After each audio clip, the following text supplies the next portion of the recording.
kita nikmati berupa makanan dan minuman, itu pahalanya buat almarhum sampai saya yakin, seyakin-yakinnya. Makanya Pak Haji Amas dan keluarga ini sedekah sudah. Hidangan yang ada di depan saudara, minuman yang ada di depan saudara, nikmatin. Karena itu pahala sedekah dari keluarga, dikhususkan buat mengirim almarhum Aditya. Nikmatin, itu sedekah. Mudah-mudahan pahalanya berlipat ganda. Amin. Makanan yang di depan saudara, minuman, itu memang disiapkan oleh Pak Haji Amas. Pahala sedekahnya buat almarhum anak beliau. Ambil, makan, minum, nikmatin. Ntar yang buat dibawa pulang ada lagi. Ada apa enggak Pak Haji?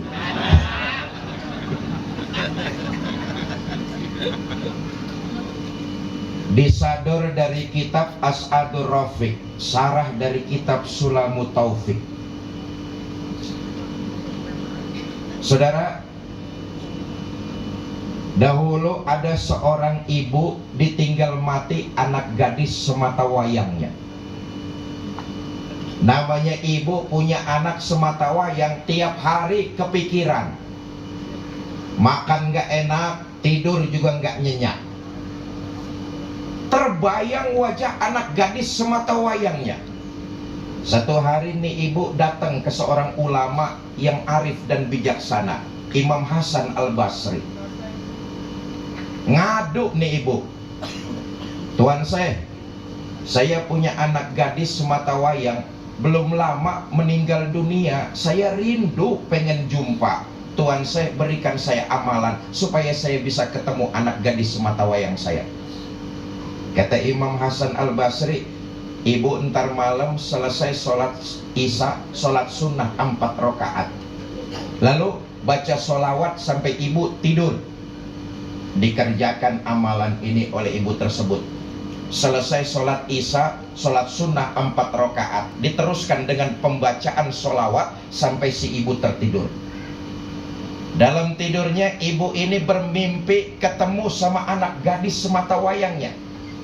Berhari-hari menahan rindu, terbayar sudah dia bertemu, ngimpi ngeliat anak gadis semata wayangnya. Tapi sayang, untung tak dapat diraih, malang tak dapat ditolak. Dalam mimpi si ibu ini melihat anak gadis semata wayangnya sedang diazab di dalam kubur.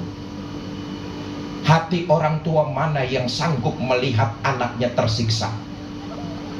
Pagi-pagi nih ibu lapor ke rumah Hasan Al-Basri. Tuan semalam amalan Tuan saya kerjain. Alhamdulillah, saya ngimpi ketemu sama anak gadis semata wayang saya. Tapi dalam mimpi, kenapa saya ngelihat anak gadis saya sedang diazab di dalam kubur? Tuan tolong berikan saya amalan, paling tidak apa yang harus saya kerjakan supaya azab kubur anak gadis saya diringankan oleh Allah. Kata Imam Hasan Al-Basri, ibu sedekah saja sesuai dengan batas kemampuan ibu. Ibu punya tenaga, sedekahkan tenaga ibu. Ibu punya ilmu, sedekahkan ilmu ibu. Ibu punya uang, sedekahkan uang ibu. Ibu punya makanan, sedekahkan makanan ibu. Kirimkan pahala sedekah ibu khusus buat anak gadis ibu yang sudah meninggal dunia. Pulang nih ibu, hari berganti datang minggu, minggu pergi berganti dengan bulan. Nih ibu nggak balik-balik lagi laporan sama Imam Hasan Al-Basri. Satu malam Imam Hasan Al-Basri tertidur. Dalam tidurnya beliau mimpi ngeliat anak gadis cantik, wayu, semok, demplon, apalagi deh tuh, bohai, berdiri di depan gedung megah dan mewah, memakai mahkota berlapiskan emas, bertahtakan intan, berlian dan mutiara. Luar biasa. Kagum Imam Hasan Al-Basri, ada gadis cantik jelita pakai mahkota berlapiskan emas, bertahtakan berlian, intan dan mutiara. Lagi kagum-kagumnya tuh perempuan datang ngedeketin. Imam Hasan Al-Basri gelagapan. Ya urusan perempuan cakep mah kagak ulama kagak kita, Pak. Yang maranin perempuan cakep ya gelagapan. Kalau yang maranin perempuan nenek-nenek gampang ngaling. Itu gadis cantik jelita datang mendekat kepada Imam Hasan Al-Basri. Kata gadis tersebut, Tuan saya kenal nggak sama saya? Enggak, saya nggak kenal. Tuan saya, ketahuilah, beberapa hari lalu datang seorang ibu minta amalan. Tuan saya ajarkan supaya sedekah. Pahala sedekah itu khusus niatkan buat anak gadisnya yang sudah meninggal dunia. Tuan saya, itu ibu saya. Satu hari ibu saya bersedekah makanan. Pahala sedekah itu dikirimkan buat saya, anak gadisnya yang sudah meninggal dunia. Alhamdulillah, pahala sedekah yang dilakukan oleh ibu saya membuka, jadi wasilah terbukanya pintu rahmat Allah. Saya terbebas dari siksa kubur. Hakul yakin apa yang kita bacakan sampai kepada almarhum Aditya bin Haji Amas. Apa yang dilakukan oleh keluarganya, sedekah malam ini pahalanya dikhususkan buat almarhum. Mudah-mudahan ini menjadi jalan terbukanya pintu rahmat Allah. Beliau mendapat nikmat kubur. Satu, manfaatnya buat almarhum. Yang kedua, manfaat malam ini kita 100 hari tentu tidak lain dan tidak bukan buat diri kita sendiri. Malam ini hadirnya kita di sini ini mengingatkan bahwa hari itu pasti akan datang menimpa kita juga. Kalau 100 hari yang lalu kita mengikuti prosesi dari mulai mengurus jenazah di rumah, memandikan, mengkafani, menyolatkan, mengantarkan ke pekuburan, satu saat pasti kita pun akan kayak begitu. Hei, lempengan ini pada mangap loh. Kalau malam ini kita 100 hari bacain Yasin dan tahlil almarhum, satu saat pasti kita juga bakalan ditahlilin orang. Kata guru saya, Allah yarham Kiai Haji Ilyas, dan Allah yarham bapak saya Kiai Haji Zainuddin MZ. Beliau berdua dulu pernah berpesan kepada saya begini, Fikri, hidup ini antrian. Karena itu masuklah antrian sesuai dengan jadwal. Jangan nyelak, jangan juga males-malesan. Ikutin aja antrian. Nih kita semua kan sedang ngantri nih. Kalau malam ini kita memperingati 100 harinya almarhum, satu saat kita pasti juga akan kedatangan malaikat maut jemput kita. Betul apa enggak? Pantas kalau baginda Nabi memperingatkan kepada kita, manusia yang cerdas, mereka yang bukan banyak titel di pundaknya. Manusia yang cerdas bukan mereka yang menguasai berbagai macam bahasa. Manusia yang cerdas bukan mereka yang banyak ilmu pengetahuannya, tapi manusia yang cerdas, dia banyak mengingat akhirat, lalu mempersiapkan bekal untuk perjalanan ke akhirat tersebut. Itulah manusia yang cerdas. Maka manfaat yang kedua, kita 100 hari almarhum Aditya ini mengingatkan kita bahwa kita juga pasti bakalan nyusul Karena itu hidup harus memperbanyak amal ibadah sebagai bekal perjalanan kita ke alam berikutnya. Saudara, ini malam 1 Rajab ya, betul apa tidak? Sedikit dah bawa-bawa Rajab.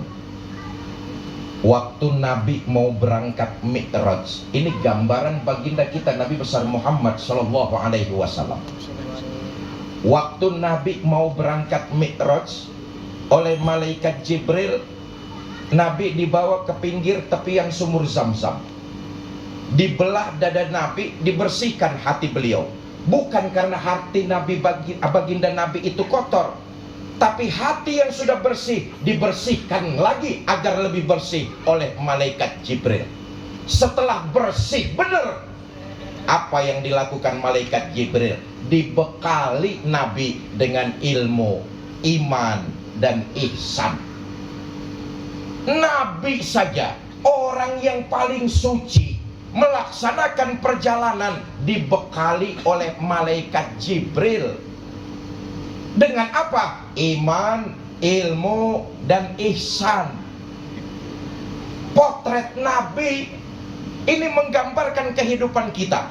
Beliau akan melaksanakan perjalanan jauh dan panjang, dari Masjidil Haram ke Masjidil Aqsa, dari Masjidil Aqsa naik ke langit pertama sampai ke Sidratil Muntaha. Nah, ini pembahasannya panjang lagi dah nih. Mi'rajnya Nabi itu menembus 3 alam. Alam nasut, alam malakut, alam lahut. Alamnya manusia, alamnya malaikat, dan alamnya ketuhanan. Alam manusia, Masjidil Haram, Masjidil Aqsa. Mekah, Palestina, itu alam nasut, alam manusia. Langit pertama sampai langit ke-7 itu alam malakut, alamnya malaikat. Dari langit ke-7 naik Sidratil Muntaha, alam lahut. Malaikat Jibril hands up, nyerah, nggak bisa tembus Sidratil Muntaha. Baginda Nabi sendirian. Perjalanannya begitu panjang dan jauh, Nabi aja perlu bekal. Hei, hei, kita ini sama, perjalanan kita jauh dan panjang, kita perlu bekal. Kata Imam Ghazali kan begitu tuh, manusia hidup itu laksana seorang musafir, berpindah-pindah. Memang kenyataannya kita ini musafir, pindah-pindah. Sebelum di Bekasi, kita semua pernah tinggal di alam roh. Sebelum jasad diciptakan, Allah sudah menciptakan roh terlebih dahulu. Semua kita pernah tinggal di alam roh. Berapa lama kita tinggal di alam roh? Wallahu a'lam, Allah saja yang tahu berapa lama kita tinggal di alam roh. Yang pasti kita temporer. Kenapa? Musafir, melanjutkan perjalanan. Terbukti dari alam ruh kita melanjutkan perjalanan pindah ke alam rahim. Betul apa tidak? Semua ini pernah di rahim ibunya masing-masing kan? Betul apa tidak? Ada yang lahir tahu-tahu udah begini, ada? Kita ini pindah dari alam ruh ke alam rahim. Perut ibu kita pernah di situ tuh. Berapa lama? Nah, ini tergantung nih. Ada yang 7 bulan hamilnya lalu sudah keluar. Dunia medis mengatakan bayi prematur. Betul apa enggak tuh? Iya, Bu. 7 bulan udah keluar itu bayi prematur. Ada yang 9 bulan 10 hari hamilnya, dunia medis mengatakan lahir normal. Ada lagi yang 2 tahun. Orang kampung bilang bunting kebo. Kelamaan ngetem di dalam, keluar brengosan. Artinya di alam rahim pun kita temporer sementara. Apa sebab? kita musafir, melanjutkan perjalanan panjang. Dari alam rahim kita pindah kemana? Bekasi.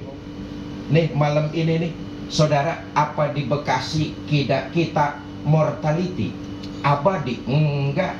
Apa di alam dunia ini kita selamanya? Enggak. Tetap kita temporer.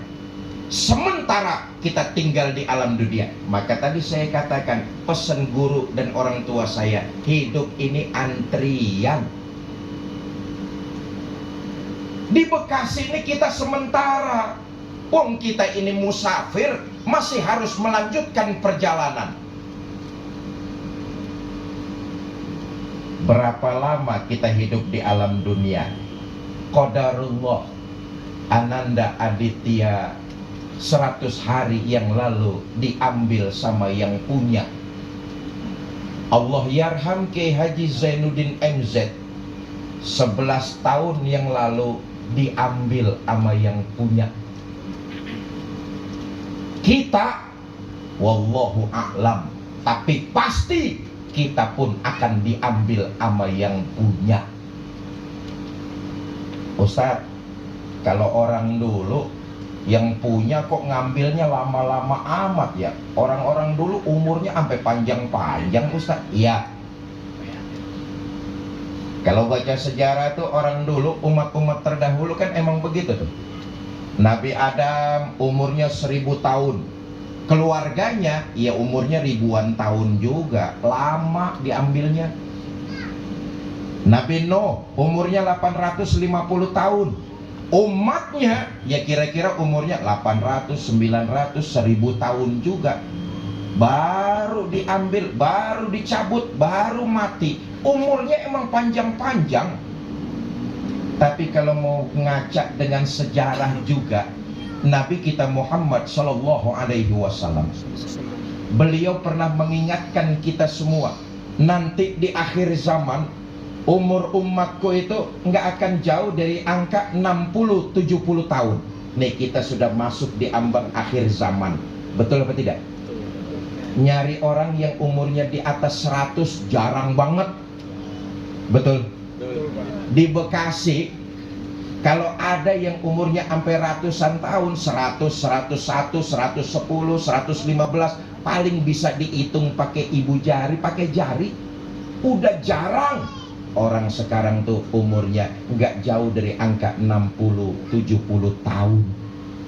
Betul apa yang disabdakan baginda kita Nabi besar Muhammad Sallallahu Alaihi Wasallam.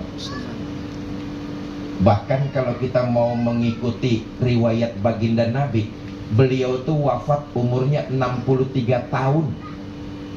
Kita nih umat Nabi Muhammad pasti umurnya nggak jauh-jauh dari umur baginda Nabi. Betul apa enggak? Nabinya 63 tahun, kita pasti nggak bakalan jauh-jauh dah dari segitu. Allah yarham Kiai Haji Zainuddin MZ 59 tahun masih produktif. Ananda Aditya almarhum umur berapa Pak Haji? 26 tahun. Kita umat baginda Nabi nggak bakalan jauh-jauh di angka 63 tahun. Makanya yang malam ini umurnya udah 62 tahun 11 bulan banyak-banyak makan yang enak udah itu dah.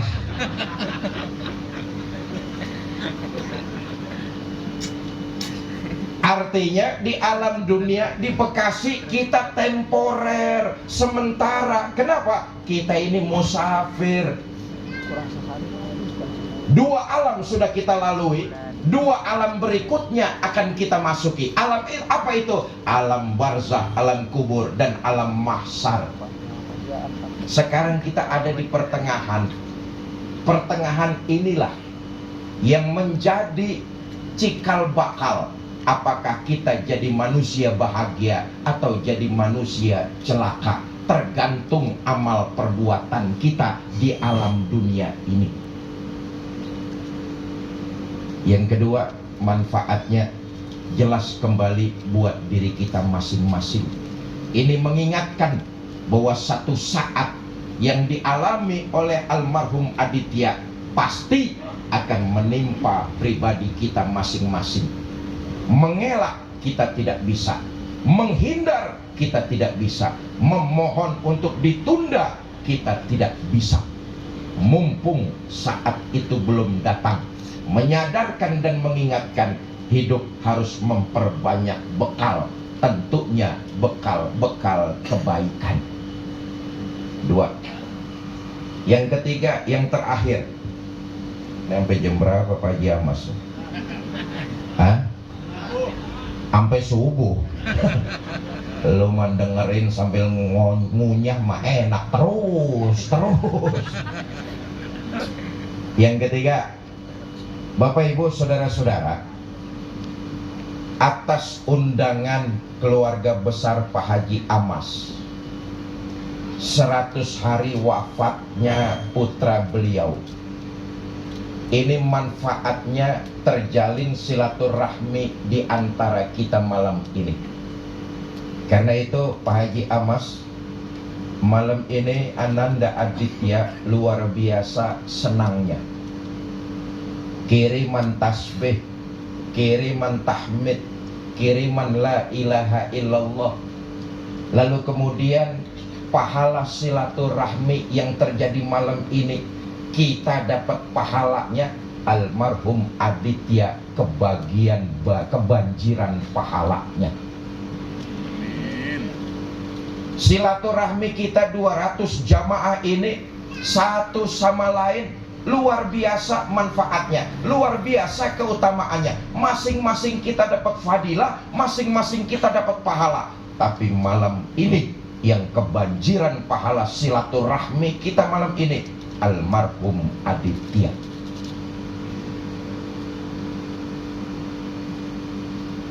Manfaat yang ketiga dari kumpulnya kita tidak lain dan tidak bukan silaturahmi. Silaturahmi adalah menjaga hubungan. Bukankah kita umat Islam ini sudah diikat hubungan kita dengan akidah? Dan perlu dicamkan, ikatan akidah ternyata jauh lebih agung dan lebih mulia daripada ikatan darah. Sebab itu agama Islam menekankan silaturahmi. Hanya dengan silaturahmi orang bisa saling menghormati. Hanya dengan silaturahmi kemudian muncul rasa sikap saling menyayangi. Belakangan ini jujur saja silaturahmi di antara kita sering hanya terbatas dan terjebak pada hal-hal yang sifatnya emblem. Gampangnya begini, kalau bukan satu organisasi nggak mau silaturahmi, emblem tuh. Kalau bukan satu partai nggak mau bertatap muka, terjebak emblem. Profesi kita boleh saja berbeda, organisasi kita boleh saja nggak sama, bahkan partai politik pilihan kita boleh beraneka. Tapi Islam mengajarkan kepada kita, jalin terus silaturahmi supaya ada sikap saling menghormati dan saling menyayangi walaupun berbeda. Inilah keutamaan silaturahmi di antara kita. Menumbuhkan rasa kepercayaan diri, lalu semangat persatuan terbangun dari landasan silaturahmi. Tadi yang saya katakan tuh, silaturahmi kita terjebak pada hal-hal yang sifatnya emblem. Kalau nggak satu organisasi, nggak mau temenan, lalu nggak mau silaturahmi. Kalau beda partai, biarpun sama tetangga, nggak mau salaman, nggak mau silaturahmi. Yang ada juga kadang-kadang pelotot-pelototan. Ada orang sini yang kayak begitu, ada? Mana dia? Awas nih, Pak Jokowi sudah mengatakan 2023 sampai 2024 tahunnya politik nih. Hei, urusan saudara saya nggak mau nyampurin. Saudara mau milih partai apa kek, saudara mau milih calon presidennya yang mana kek, saudara mau milih caleg DPR pusat siapa kek, DPR Bekasi siapa kek, itu urusan saudara.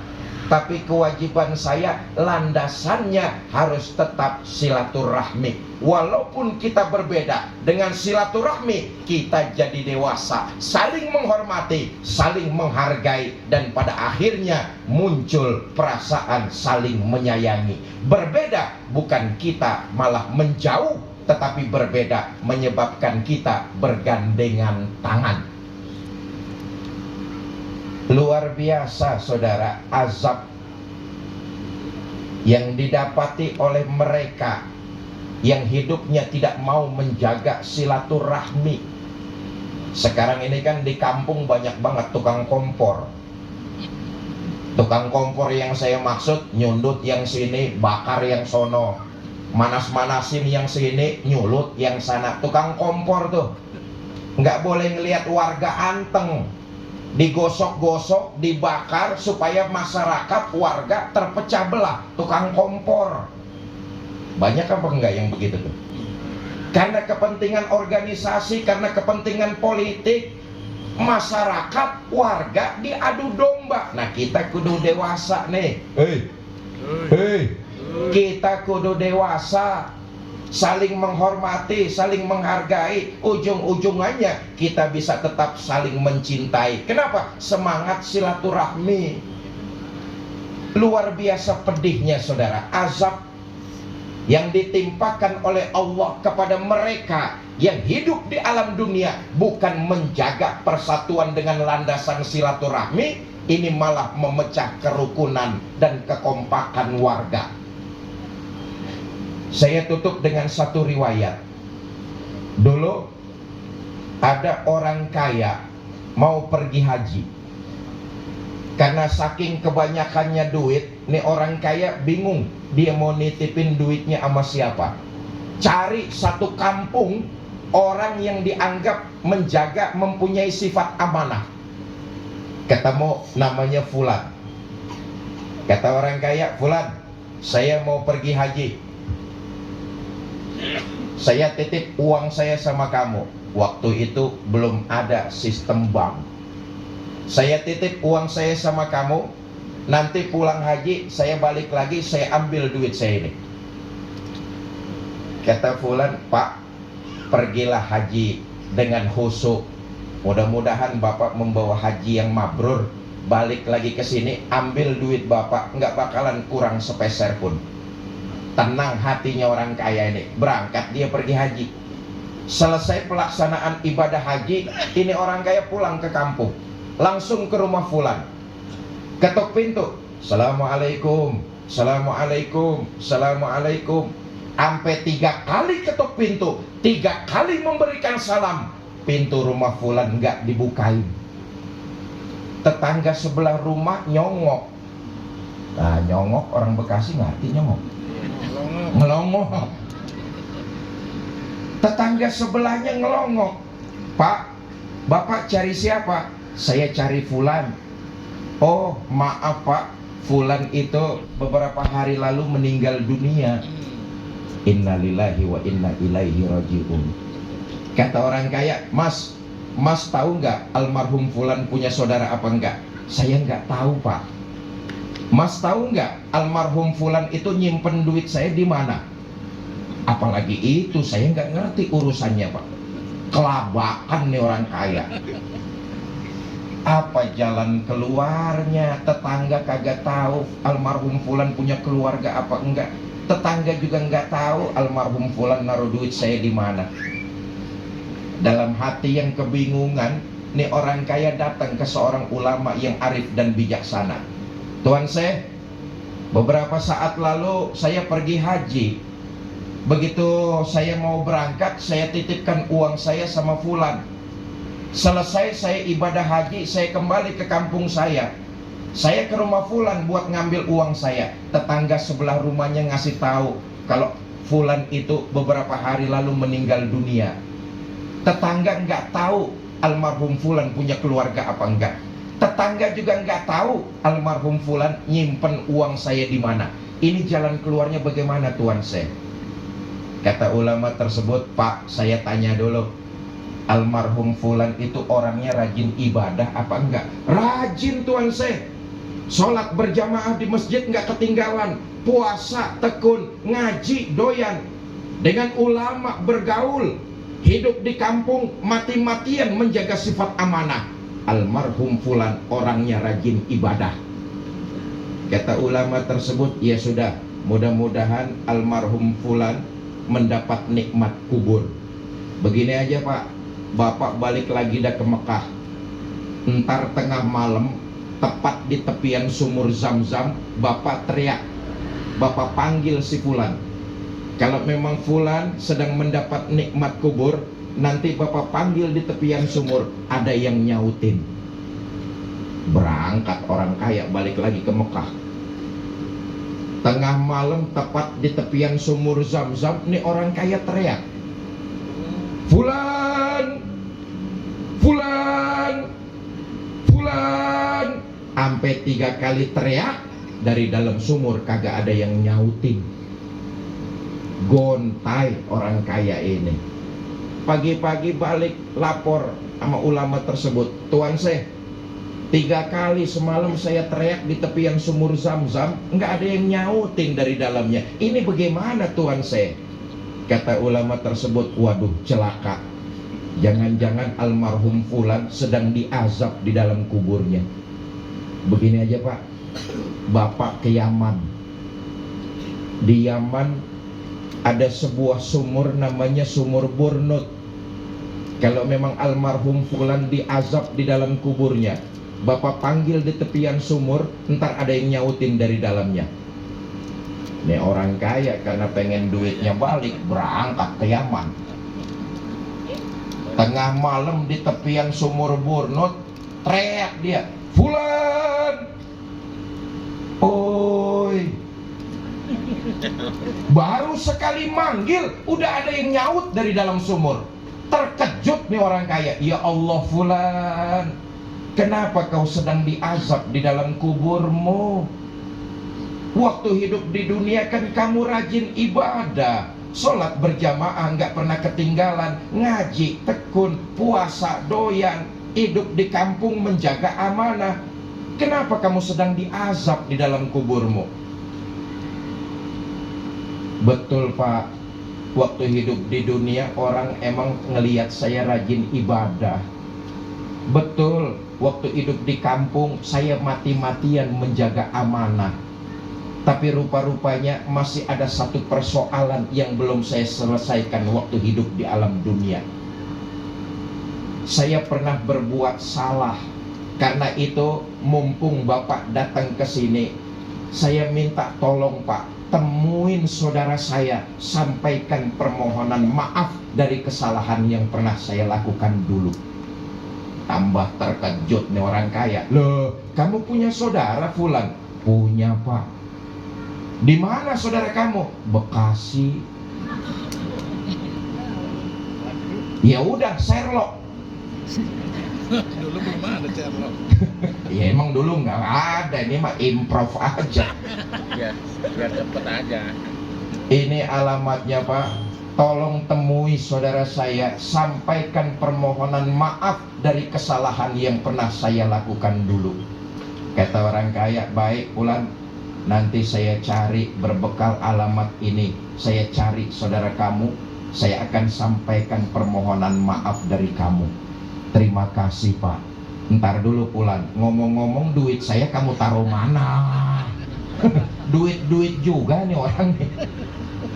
Oh, duit Bapak saya taruh di dapur di pojokan. Cari dah di situ, ada kok. Itu nggak bakalan kurang. Tapi saya minta tolong Pak, temuin saudara saya, sampaikan permohonan maaf dari kesalahan yang pernah saya lakukan dulu. Pulang nih orang kaya, sesuai yang ditunjukkan, ngoprek di dapur. Di pojokan ada tumpukan duit. Ngoprek, ngerti orang sini ngoprek ya? Ya udah, ngomong-ngomong turu Betawi. Di pojokan dapur ada tumpukan duit tuh, dihitung nggak kurang sepeser pun. Dalam hati orang kaya berkata, bener, fulan tuh almarhum orangnya amanah. Seketika dia ingat janjinya, berbekal alamat yang dia pegang, dia cari rumah saudaranya almarhum fulan. Ketemu, ketok pintu. Assalamualaikum.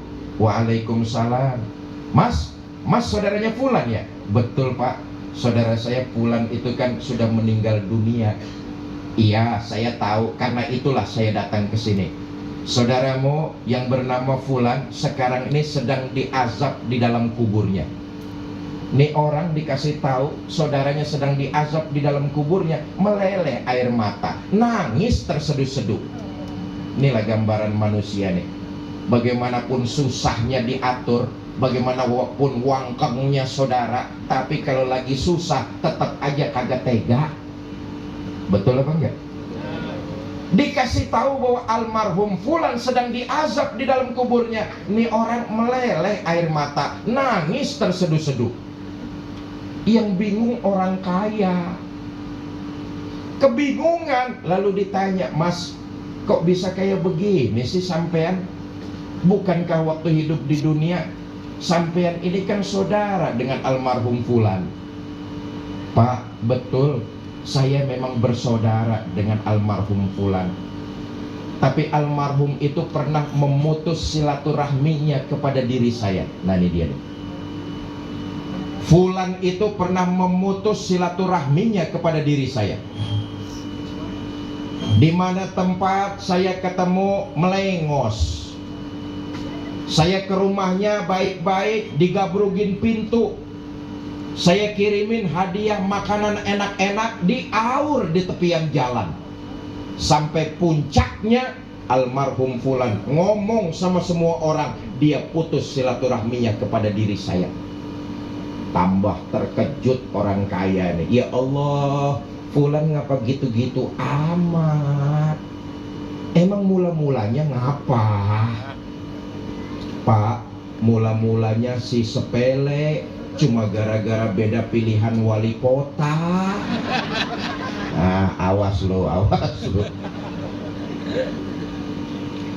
Mulai saat ini Allah dan Bapak yang jadi saksinya. Apa saja yang pernah dilakukan kesalahan saudara saya maafkan. Beberapa hari kemudian orang kaya tidur dalam mimpi, dia bertemu dengan almarhum fulan. Wajahnya sumringah dengan senyum tersungging di bibirnya, mengucapkan terima kasih. Bapak ibu saudara-saudara, inilah azab luar biasa, memutus silaturahmi. Bahwa perbedaan yang terjadi di tengah-tengah kita tidak bisa kita pungkiri. Hidup ini penuh dengan perbedaan. Nggak bisa kita bikin sewarna, nggak bisa kita bikin seia dan sekata. Jangankan dengan orang lain, dengan pasangan hidup kita saja pasti berbeda cara menanggapi pikirannya. Betul apa tidak? Betul. Nih, gampang lagi nih. Nih malam ini nih yang datang nih, ada kagak yang mukanya sama nih? Hah? Ada. Jangan muka sama, nyengir aja beda-beda. Betul apa enggak? Betul. Sampai kiamat perbedaan tetap ada. Yang terpenting adalah kita coba mendewasakan diri kita dengan perbedaan, saling bergandengan, bukan malah saling mencaci maki, menghargai, menghormati, dan tetap saling mencintai. Organisasi saudara boleh berbeda-beda. Yang suka ziarah kubur, bagus, terusin. Yang gak suka ziarah kubur, gak apa-apa, tapi diem aja. Hei. Yang suka tahlilan, bagus. Yang gak suka tahlilan, gak apa-apa, tapi diem aja. Yang suka maulid, bagus. Yang gak suka maulid juga gak apa-apa, tapi diem aja. Nih kan yang bikin urusan jadi kagak semenggah. Kagak semenggah, ngerti kagak semenggah? Cuma beda begitu doang tuh. Bukan caci mencaci, bukan cuma saling menjelekkan, tapi saling mengkafirkan. Perbedaan-perbedaan kayak gini, kenapa kita tidak saling menghormati? Lana a'maluna walakum a'malukum. Saya akan berpegangan kepada amalan yang saya yakini benarnya. Saudara silakan berpegangan kepada amalan yang saudara yakin benarnya. Kita berbeda, iya, tapi kita umat Islam harus menjaga kerukunan dan kebersamaan. Saling menghormati, bukan malah saling mencaci maki. Bapak Ibu, konsepsi Islam adalah agama yang menganjurkan keseimbangan. Saya ulangi, konsepsi ajaran agama Islam adalah agama yang mengajarkan keseimbangan. Kita ini harus seimbang, saudara. Contoh, orang kaya dianjurkan membantu yang miskin, tapi orang miskin oleh baginda Nabi dipompa motivasinya. Harus giat bekerja, hidup mandiri, jangan menengadahkan tangan kepada orang kaya. Hiduplah dengan mandiri, jangan jadi tumpuan buat orang lain. Itu seimbang tuh ajaran Islam. Maka orang diwajibkan bekerja. Ini keseimbangannya. Yang kaya bantu yang miskin, tapi yang miskin giatlah bekerja, hidup di atas kaki sendiri, jangan mengandalkan bantuan dari orang lain. Keseimbangan. Contoh lain, tuan rumah wajib menghormati tamu. Betul apa tidak? Pak Haji Amas, tuan rumah, wajib menghormati tamu. Kamu tuan rumah, iya Pak, hormati tamu. Tapi juga tamu harus tahu diri. Kamu tamu, iya Pak, tahu diri. Kalau besok jam kerja ceramah, nggak usah lama-lama. Keseimbangan, ini keseimbangan. Jadi mau cari gara-gara aja gue biar turunnya enak ini.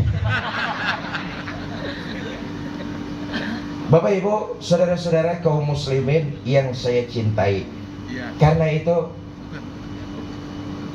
pahala dari silaturahmi kita yang ketiga ini, kumpulnya kita dalam rangkaian silaturahmi, masing-masing kita mendapat pahala.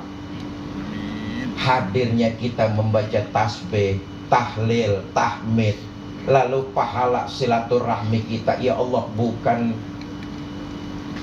sembarangan. Selama kita berkumpul di majelis ini, para malaikat turun dengan sayapnya penuh kerahmatan menyikapi kita. Enggak cukup sampai di situ. Setelah kita bubar dari rumah Pak Haji Amas menuju tempat tinggal kita masing-masing, sepanjang perjalanan itu Allah gugurkan dan rontokkan dosa serta kesalahan kita. Karena itu yang saya bayangkan luar biasa, almarhum Aditya bin Haji Amas malam ini sangat kebanjiran pahala. Dan mudah-mudahan karena wasilah itulah terbuka pintu rahmat Allah. Ananda almarhum Aditya mendapat nikmat kubur yang pada akhirnya nanti bisa membawa syafaat buat orang tua, buat kita semua yang hadir pada malam hari ini. Mari sama-sama kita bacakan suratul Fatihah. Pertama kita khususkan tentu buat almarhum Aditya bin Haji Amas. Mudah-mudahan Allah lapangkan kuburnya. Amin. Allah jadikan kuburnya Raudhah min Riyadil Jinan. Allah tempatkan pada tempat yang sebaik-baiknya. Fatihah yang kedua buat Bapak Haji Amas dan keluarga. Mudah-mudahan Allah lancarkan segala urusannya, Allah mudahkan dan Allah ringankan segala masalahnya. Fatihah yang ketiga buat kita semua. Mudah-mudahan seluruh kita dipanjangkan umur dalam taat kepada Allah, diberikan kita rumah tangga sakinah, mawadah dan rahmah, dikaruniakan kita keturunan yang soleh dan solehah, diwafatkan kita dalam kondisi husnul khatimah. Bitilkal niyah. Al-Fatihah. Alhamdulillahirabbil alamin. Arrahmanirrahim. Maliki yaumiddin. Iyyaka na'budu wa iyyaka nasta'in. Ihdinas siratal mustaqim. Siratal ladzina an'amta 'alaihim ghairil maghdubi 'alaihim waladdallin. Rabbighfir lana wa liwalidayna amin. Ini saja yang dapat saya sampaikan, mudah-mudahan ada manfaat, lebih kurang saya mohon maaf. Wallahul muwaffiq ila aqwamit thariq. Assalamualaikum warahmatullahi wabarakatuh.